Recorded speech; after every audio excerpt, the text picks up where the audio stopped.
नमस्ते दोस्तों, मैं हूं राहुल और आप देख रहे हैं मेरा यूट्यूब चैनल मेरा रुख।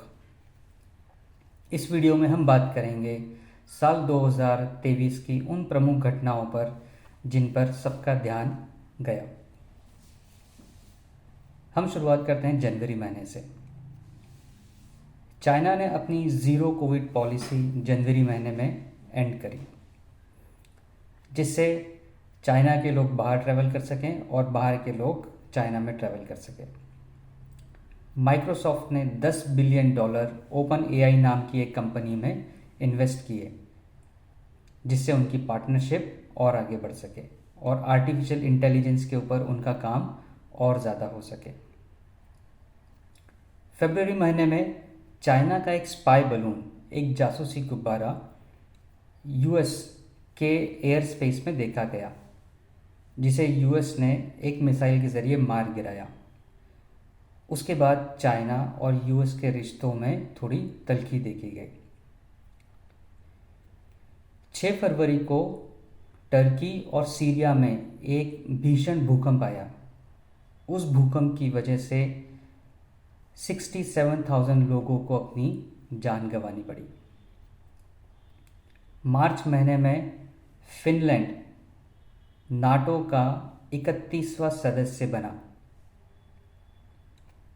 अप्रैल के महीने में WHO ने कोविड-19 पैंडेमिक को ख़त्म करने का निर्णय लिया।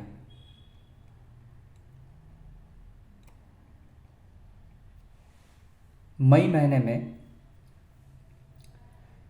यूनाइटेड किंगडम के किंग चार्ल्स III की ताजपोशी हुई। जून महीने में टाइटन नाम की एक सबमरीन, जो कि समुद्र के नीचे टाइटैनिक जहाज़ जो डूबा था उसे देखने के लिए कई लोगों को बिठा के नीचे गई समुद्र में, वो सबमरीन क्रैश हो गई और उस सबमरीन में जितने लोग बैठे थे, जितने लोग सवार थे, अनफॉर्चुनेटली वो सभी नहीं बच पाए। जुलाई महीना पूरे विश्व में सबसे गर्म महीना रिकॉर्ड किया गया।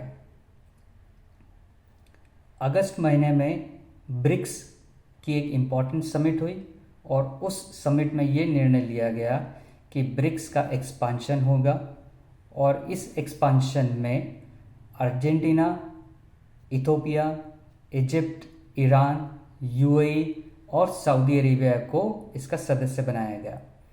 अब इसका नाम ब्रिक्स प्लस होगा। सितंबर महीने में नोवा नॉर्डिस्क ने LVMH को पीछे छोड़कर यूरोप की सबसे बड़ी कंपनी बनने का गौरव हासिल किया। अक्टूबर महीने में इज़राइल के ऊपर हमास के आतंकवादियों ने हमला किया और इस हमले की वजह से इज़राइल और हमास के बीच में एक भीषण युद्ध शुरू हुआ। इसी महीने में भारत और कनाडा के रिश्तों में भी थोड़ी तल्खी देखी गई, क्योंकि कनाडा के प्राइम मिनिस्टर ने भारत पर आरोप लगाया कि भारत सरकार खालिस्तान समर्थित व्यक्ति हरदीप सिंह निज्जर की हत्या में शामिल है। उसके बाद भारत सरकार ने कनाडा के अगेंस्ट कई सारे डिप्लोमेटिक एक्शंस लिए, जैसे उनका वीज़ा बैन करना और भी कई चीज़ें। नवंबर महीने में शी जिनपिंग यूएस के प्रेसिडेंट जो बाइडेन से मिले और ये उनकी साल 2017 के बाद पहली यूएस विजिट थी। सैम अल्टमैन को ओपन एआई के CEO पोस्ट से 17 नवंबर को हटाया गया और 21 नवंबर को उन्हें वापस CEO बनाया गया। COP28 की बैठक में ये निर्णय लिया गया कि फॉसाइल फ्यूल का उपयोग सभी देश कम करेंगे। ये थी साल 2023 की प्रमुख अंतर्राष्ट्रीय खबरें जिन पर सभी का ध्यान केंद्रित हुआ। धन्यवाद।